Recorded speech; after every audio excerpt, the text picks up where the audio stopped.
quoi que ce soit, j'aimerais que l'on puisse prier tous ensemble, qu'on puisse laisser ce partage. Parce que c'est pas moi qui va le faire, mais c'est le Saint-Esprit qui va me parler. Amen. J'ai pris des notes, mais je sais que je ne vais pas m'aider de ces notes-là. Parce que c'est le Seigneur qui va agir en moi. Amen. Amen. Prions. Éternel, mon Dieu, mon roi, tu as gardé d'amour, un Dieu de paix. Père, en ce jour, je te rends gloire, Seigneur. Je te remercie pour ta présence. Je te remercie parce qu'aujourd'hui, tu as fait en sorte, tu as permis que je puisse me présenter devant tes enfants, devant tes fidèles, devant ton assemblée, afin que je puisse te louer, t'adorer et te reconnaître à travers la parole, Seigneur. Père éternel, ce n'est pas moi qui ai décidé de faire ce partage. C'est toi en moi, Seigneur. Je te demande de répandre, Seigneur, ton Saint-Esprit, de faire ce que tu veux faire à travers moi. Moi, je ne suis qu'un simple instrument. Je m'abandonne à toi. Seigneur, tout esprit qui ne confesse pas tout le monde, qui ne confesse pas ta gloire, sera nul et sans effet. Que ton feu, Seigneur, puisse prendre possession, Seigneur. Cette salle est fixe à chacun. Dispose au cœur, ouvre les oreilles. Je fais le partage. Et Seigneur, je serai aussi enseigné. Je te remercie pour tout. Sache que nous te rendons gloire, nous te rendons hommage et nous te ferons honneur sur la terre. Parce que c'est toi qui as permis de nous amener ici. C'est toi, Seigneur, qui as fait de nous des hommes. Tu aurais pu faire de nous des objets ou des animaux, mais tu as décidé que nous soyons des hommes, pas n'importe quel homme. Des hommes qui te louent, qui t'adorent, qui reconnaissent ta parole et qui répandent ta parole, qui répandent ton Saint-Esprit, mais surtout qui amènent tes âmes perdues. Au nom du Père, du Fils et du Saint-Esprit. Amen. Amen. Amen. Amen. Amen. Amen. Acclamons la parole de Dieu.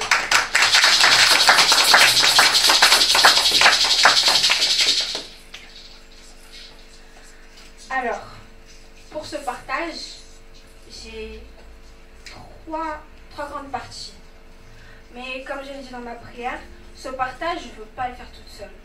Parce que ce partage-là, c'est pas moi qui le fais, c'est le Seigneur. Ça veut dire que, comme on appelle ça partage, on va partager ça tous ensemble. Donc je vais commencer par vous poser une question et je vous demande, s'il vous plaît, de me répondre. Si tu n'as pas envie de répondre, ne réponds pas. Mais j'espère qu'il y aura des fidèles, des personnes qui vont participer à ce partage. Amen. Amen. Donc, la question que je vais poser pour commencer ce merveilleux partage, c'est, d'après vous, qu'est-ce que c'est que le Saint-Esprit?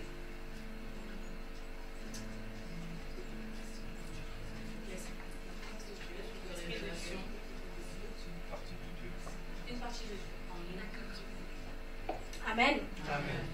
Donc moi, je vais vous donner ma propre définition.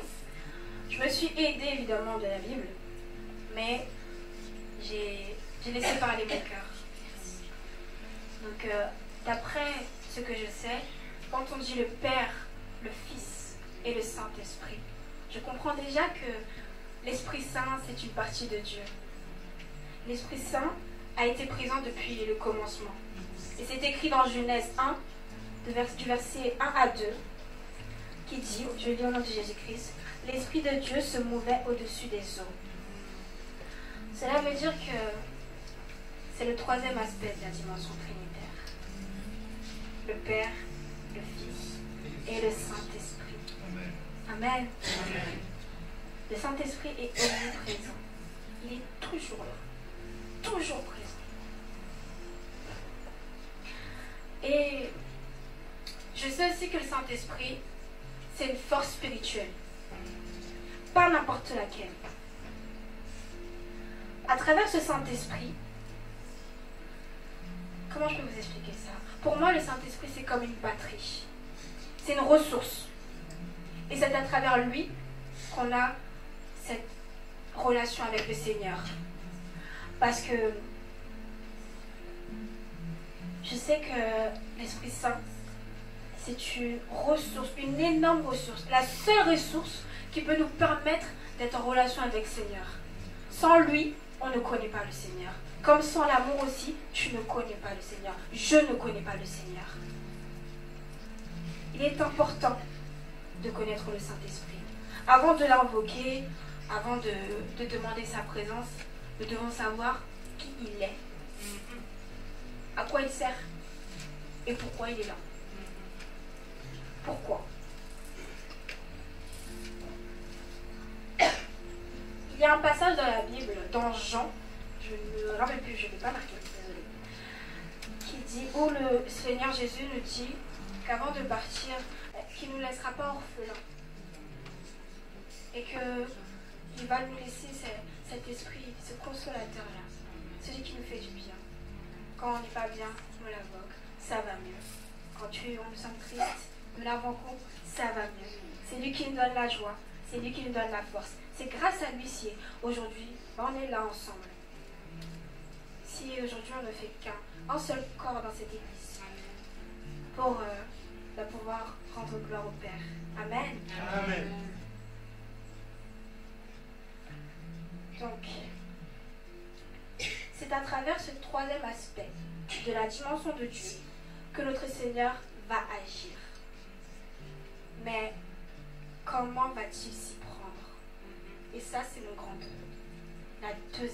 La grande partie, c'est l'une des plus grandes parties, l'une des plus puissantes parties qui va permettre que je puisse vous parler de la troisième grande partie aussi. Amen. Amen.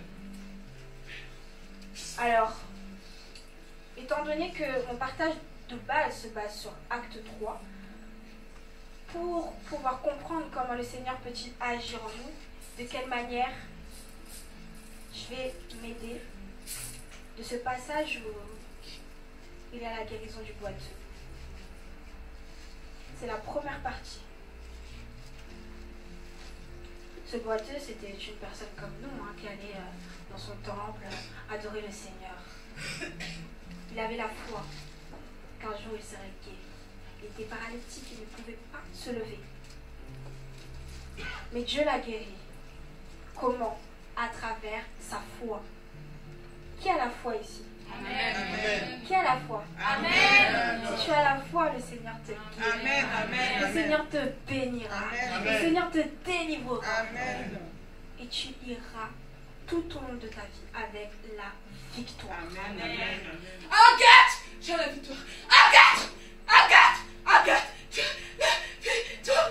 Arrête de pleurer! Mais pour avoir ce Saint-Esprit, Arrête de pleurer! Arrête de pleurer! Arrête de pleurer! il faut d'abord commencer par avoir un certain brisement.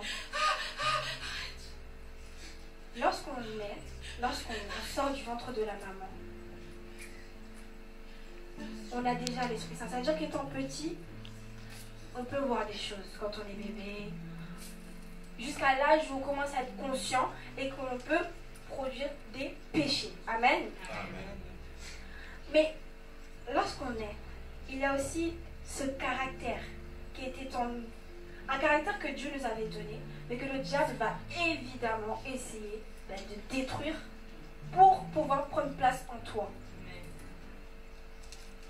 On a tendance parfois à être orgueilleux, on a tendance parfois à être toujours attristé, on ne donne pas envie en fait. Moi avant j'étais une personne, quand on me voyait, j'avais toujours le visage sur moi. Je ne savais même pas pourquoi. Et je pouvais même avoir la joie dans mon cœur, mais je croisais toujours une amie qui me disait « Mais pourquoi t'es fâchée ?»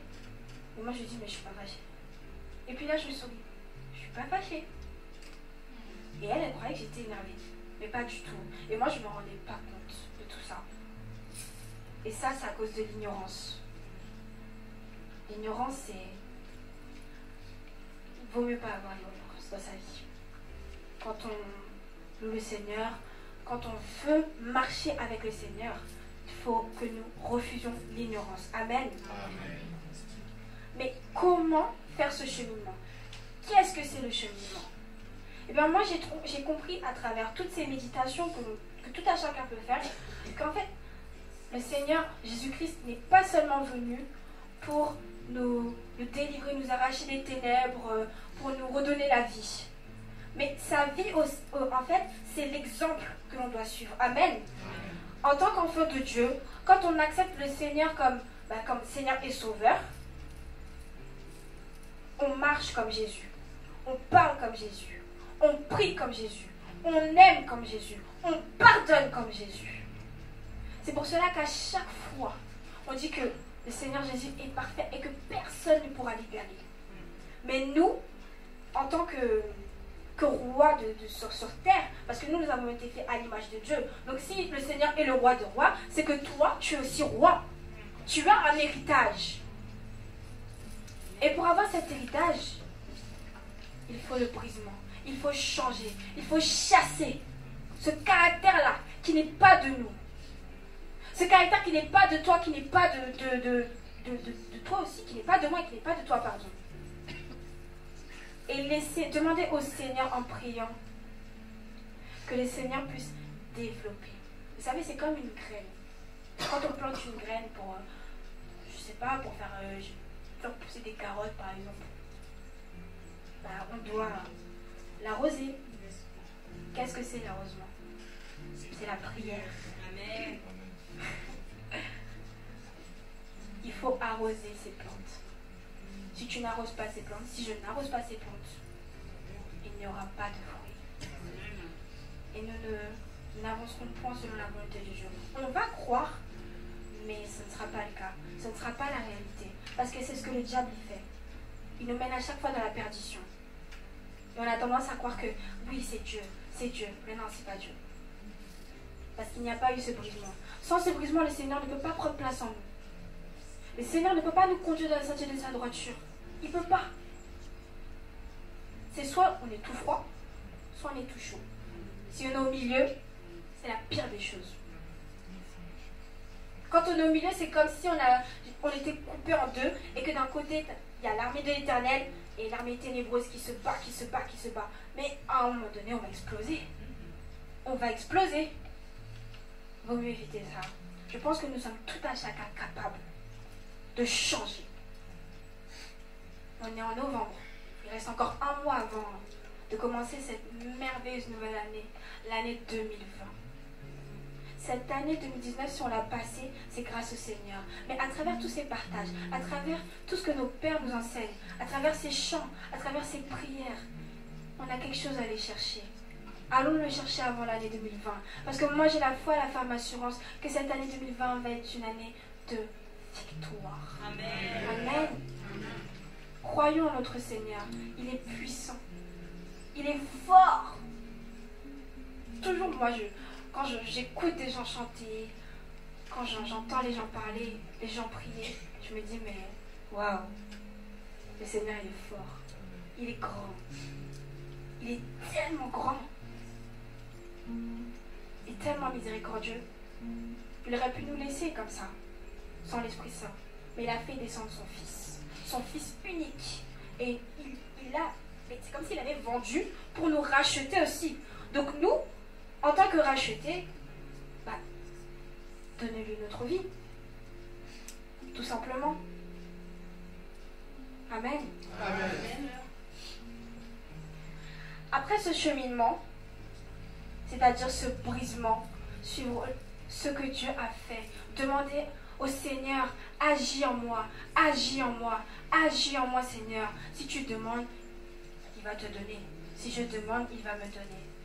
Mais pour recevoir toutes ces graines, pour pouvoir les faire pousser, les arroser, il faut disposer son cœur. Amen. Bien-aimés, disposons nos cœurs à la parole de Dieu. Disposons nos cœurs à la face de l'Éternel. Quand tu toques à la porte de l'Éternel, il t'ouvre. Quoi qu'il arrive, il nous ouvre. Parce qu'il nous aime. Et son amour est tellement grand que rien ne peut s'égaler à cet amour. Amen. Amen. Moi, je sais que la manière dont mon père, la manière dont ma mère m'aime, c'est même pas le tiers de l'amour que Dieu a pour moi. Et c'est pareil pour toi. Amen. Amen. Lorsqu'on se dispose, lorsqu'on abandonne sa vie, son cœur entre les mains de Dieu, il ne faut pas seulement abandonner son cœur. Ça veut dire que quand tu dis Seigneur, je m'abandonne entre tes mains, Seigneur, je te décide de te donner ma vie, tu donnes ton âme, tu donnes tes pensées, tu donnes tes actes, tu donnes ta vie, que ce soit une vie d'étudiante, une vie de travail, une vie de famille, une mère, un père, tu donnes tout, sans exception. On abandonne aussi, nos décisions entre les mains de l'Éternel. Et si nous abandonnons nos choix de toutes choses, même s'il faut choisir une paire de chaussures, une couleur, tu sais pas, demande à Dieu. Demande à Dieu. Parce qu'il va te conseiller. Et quand tu vas porter cette paire de chaussures, tu vas kiffer aussi. Tu vas marcher avec goût. Tu vas aimer. Parce que, en fait, j'ai trop d'émotions, je ne sais pas comment dire ça. Mais le Seigneur est grand. Amen.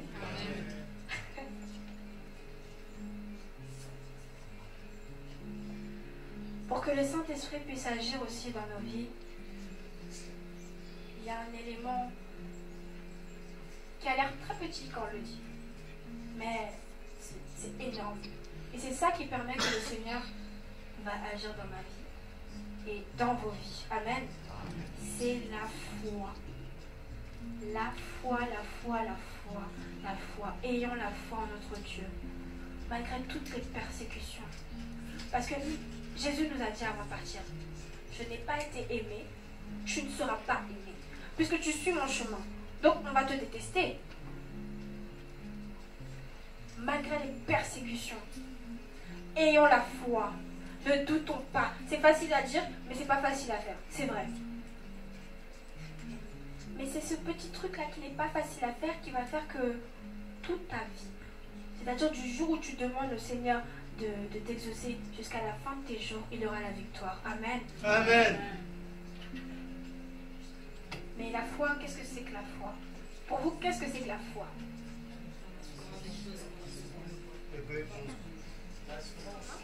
L'assurance des choses qu'on espère, l'illustration de celles qu'on ne voit pas. Une ferme assurance des choses qu'on espère. Une démonstration de celles qu'on ne voit pas. Amen. Amen. Amen. Amen. Acclamons la parole de Dieu.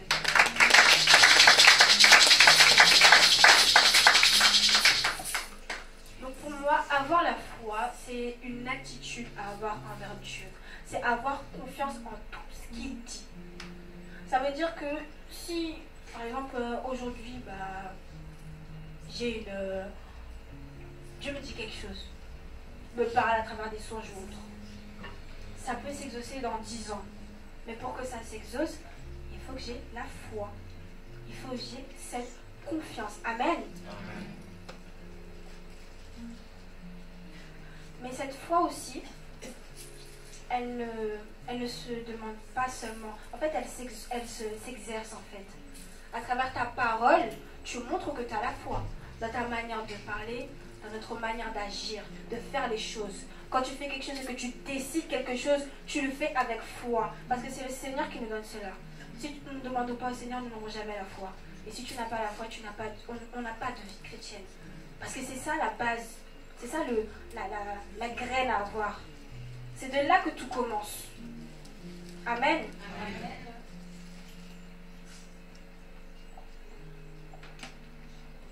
Donc comme je disais, la foi c'est indispensable dans une vie chrétienne. C'est grâce à celle-ci qu'il y a de merveilleuses choses qui s'exaucent sur cette terre en fait. C'est parce que nous avons la foi que nous avons le souffle de vie. Parce que le souffle de vie dit comme ça, pour moi, quand j'ai le souffle de vie, c'est naturel, c'est mon corps. Mais en fait, c'est Dieu qui nous donne. C'est Dieu qui fait qu'on se réveille comme ça, en plein milieu de la nuit comme ça, à 4 h du matin. On ne sait pas pourquoi on s'est réveillé. Mais ça, c'est parce que Dieu nous demande d'avoir davantage une plus grande relation avec lui. Amen. Amen. Quand tu as la foi, ta relation avec ton Dieu évolue naturellement. On n'a même pas besoin de demander. Il fait sa volonté. Il te parle et toi tu crois. Il me parle et moi je crois. Et on avance. On avance. Si le diable il est là, justement c'est pour confondre cette foi. Le Seigneur peut te dire oui, demain tu seras un grand entrepreneur, je ne sais pas. Et tu vas dans ton bureau et tu vois que ton patron te dit oui, tu ne sers à rien, tu es bon à rien. Ou sinon, il te dit que ta situation au sein de la boîte, elle n'est pas bonne et que tu vas quitter. Quand on entend ce genre de choses-là, je ne peux que avoir le doute. Et c'est humain. Mais il faut chasser ce côté humain. Il faut chasser ce côté charnel.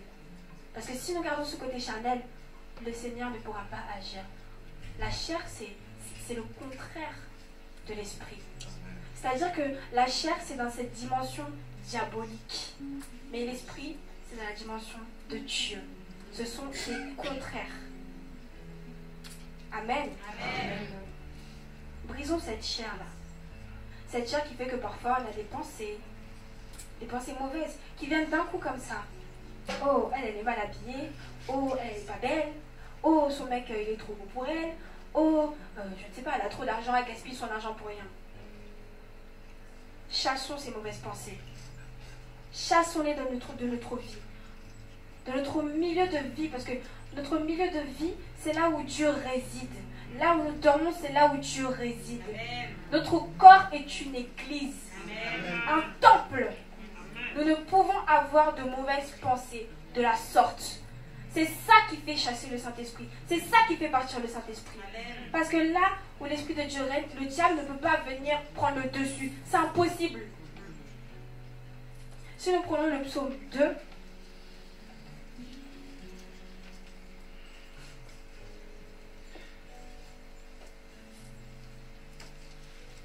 je vais lire le psaume 2 au nom du Père, du Fils et du Saint-Esprit. Pourquoi ce tumulte parmi les nations, ces vaines pensées parmi les peuples? Pourquoi les rois de la terre se soulèvent-ils et les princes se liguent-ils avec eux contre l'Éternel et contre son roi? Brisons leurs liens, délivrons-nous de leurs chaînes. Celui qui siège dans les cieux rit, le Seigneur se moque d'eux, puis il leur parle dans sa colère. Il les épouvante dans sa fureur. C'est moi qui ai roi mon roi sur Sion, sur ma montagne sainte. Je répète, c'est moi qui ai roi mon roi sur Sion, ma montagne sainte. Je publierai le décret. L'Éternel m'a dit, tu es mon fils, je t'ai engendré aujourd'hui. Demande-moi et je te donnerai. Amen. Amen. Les nations pour héritage. Les nations pour héritage. Les extrémités de la terre pour possession. Amen. Amen. Tu les briseras avec une verge de fer. Tu les briseras comme le vase d'un potier. Et maintenant, roi, roi, roi. Amen. Amen. Et maintenant, roi, conduisez-vous avec sagesse. Juge de la terre, recevez instruction. Servez l'Éternel avec crainte. Et réjouissez-vous avec tremblement. Baisez le Fils de peur qu'il ne s'irrite et que vous ne périssiez dans votre voie. Car sa colère est prompte à s'enflammer. Heureux tous ceux qui se confient en lui. Amen. Amen. D'après vous, c'est qui l'appelle roi? Et on dit toujours que le diable, c'est le prince de la terre. C'est qui est au-dessus de qui? Alors pourquoi se laisser abattre par ces doutes? Pourquoi se laisser abattre par ces mauvaises pensées? Toutes ces choses qui peuvent nous envahir. Il suffit d'une pensée et c'est fini. Nous avons le pouvoir de prendre le dessus sur lui. Nous régnons sur lui. Il ne peut rien nous faire. Il ne peut pas nous toucher. Il ne peut pas nous tuer. Il ne peut pas nous taper. Il ne peut rien nous faire. Parce qu'on est au-dessus de lui. La preuve, on comprend en fait dans Genèse, dans tout, lorsque Adam et Ève ont péché, moi ce que j'ai compris dans cette partie, c'est que le Seigneur il s'est demandé, mais comment a-t-il fait pour atteindre mes enfants? Qu'est-ce que j'ai manqué? Qu'est-ce qu'il manquait pour qu'ils puissent les avoir? Qu'est-ce qu'il manquait? Et dans ma tête, pour moi c'est comme s'il y avait une réunion où Dieu il parlait à ses fidèles. Qu'est-ce que je peux donner à l'homme que l'homme peut avoir de plus que le diable? Parce que le diable il était revêtu de tous ses trésors. Il avait plein de diamants, il était précieux. Mais il y a quelque chose qu'il n'avait pas. Lui, il n'était pas fait à l'image de Dieu. Amen. Amen. Et c'est ça qui fait qu'on est au-dessus de lui. C'est ça qui fait que nous, on peut l'écraser. On l'écrase. Quand nous marchons, on l'écrase. Partout où on va, on l'écrase. Alors pourquoi avoir ces mauvais doutes? Posons-nous la question. Seigneur, qu'ai-je raté pour que le diable puisse entrer aussi facilement dans ma vie comme ça? C'est pas normal. Il n'est pas digne de se mettre face à nous. Il ne peut pas se mettre face à nous. Face à nous, il est censé trembler. Mais moi, je dis aujourd'hui que lorsque vous allez sortir de ce culte, on va changer. On va évoluer, on va grandir et on va l'écraser aujourd'hui, demain et dans le siècle des siècles. Amen. Amen.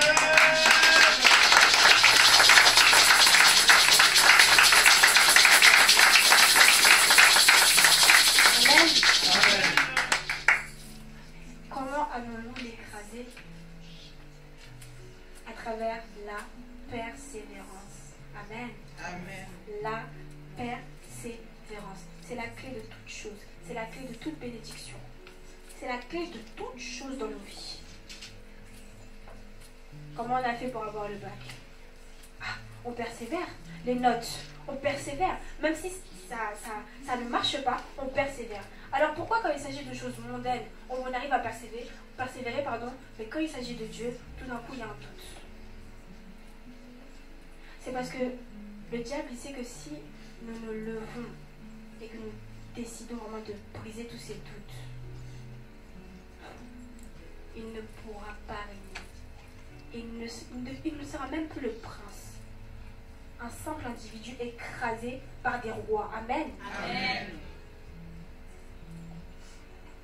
Je vais vous demander d'ouvrir votre Bible dans Hébreux 10, verset 36, s'il vous plaît.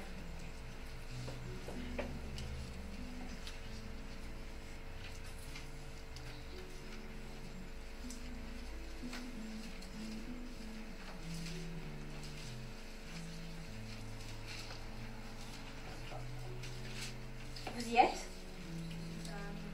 Vous y êtes? Nous lisons donc au nom de Jésus-Christ. Car vous avez besoin de persévérance, afin qu'après avoir accompli la volonté de Dieu, vous obteniez ce qui vous est permis. Amen.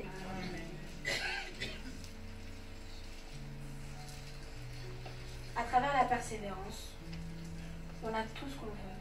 Quand Dieu dit qu'il donne réellement. Amen.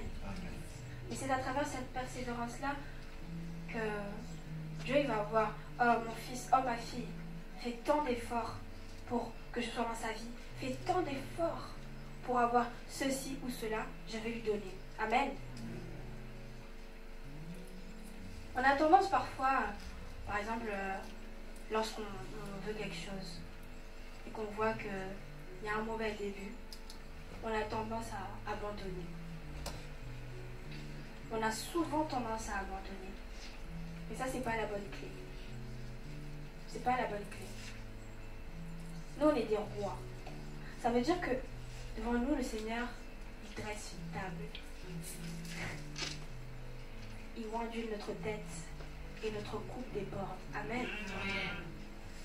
Toutes les clés de chaque chemin, chaque destinée a une clé. Saisissons cette clé à travers la persévérance. Comment être persévérant? En fusionnant ces deux fonctions de la vie chrétienne. C'est des propriétés, ça. Le jeûne et la prière. Lorsque l'on jeûne, on prie. En vérité, le Seigneur nous exaucera. Amen. Amen. C'est la meilleure chose qu'on peut faire. Prier. Quand on attend, on peut prier. Au lieu d'être sur nos téléphones, ou même de faire quoi que ce soit, toutes choses qui peuvent nous distraire, on peut prier. Et c'est là où le Seigneur nous donnera une révélation. Où il nous consolera, nous parlera et il nous fera du bien. Amen. Amen. Malgré les combats, malgré les tentations, mon frère, ma soeur, aujourd'hui, le Seigneur m'a envoyé pour te dire que tu es victorieux. La victoire est avec toi. Le Saint-Esprit est avec toi. Et nul ne t'écrasera. Parce que toi, tu as été sur cette terre pour anéantir les ténèbres et pour propager sa parole. Amen. Acclamons la parole de Dieu.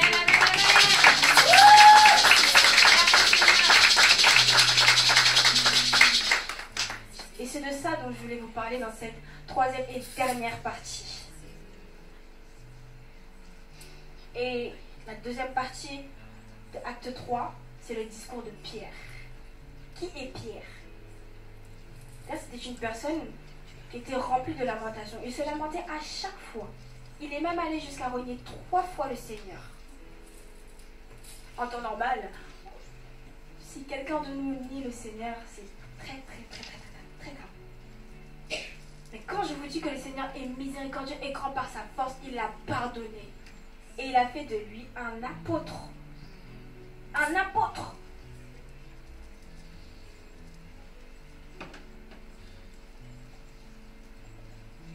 Mais comment a-t-il fait pour avoir ce changement, pour être un apôtre? Et justement, c'est en suivant ce cheminement, en suivant Jésus-Christ, ses actes, tout ce qu'il a pu faire. C'est comme ça. Et c'est avec cela aussi, ce témoignage, qu'il a pu aussi parler aussi devant une assemblée comme moi je vous parle aujourd'hui. En ayant une relation avec le Saint-Esprit, en marchant avec le Saint-Esprit, la parole de Dieu, il y a une certaine puissance qui prend le dessus sur nous. Une puissance divine qui vient. Et ça, c'est la manifestation du Saint-Esprit. Et cette manifestation-là va faire qu'il y a des choses que tu ne pouvais pas faire avant, que je ne pouvais pas faire avant, et que nous allons pouvoir faire avec cette force. Parce que quand on se lève le matin, quand on parle à quelqu'un, quand on conseille quelqu'un, c'est le Saint-Esprit qui parle avec nous. C'est ainsi que je vais vous laisser à travers ce merveilleux partage. J'espère qu'il vous a plu et qu'il vous a fait du bien. Et pour clôturer ce partage, j'aimerais que nous puissions faire une prière. Amen. Amen. Prions. Éternel, mon Dieu, mon roi, Seigneur, voici en ce jour, nous avons fini ce partage tous ensemble, Éternel. Tu nous as édifiés, tu nous as parlé et tu nous as glorifiés, Seigneur. Sache que nous te rendons gloire et louange à toi, Seigneur. Nous avons la foi, Seigneur, qu'à travers ce partage, il y aura des témoignages. Il y aura plein de personnes qui parleront en ton nom. Nous viendrons chercher ce que ça fait. Seigneur, que tu es grand, que tu es puissant.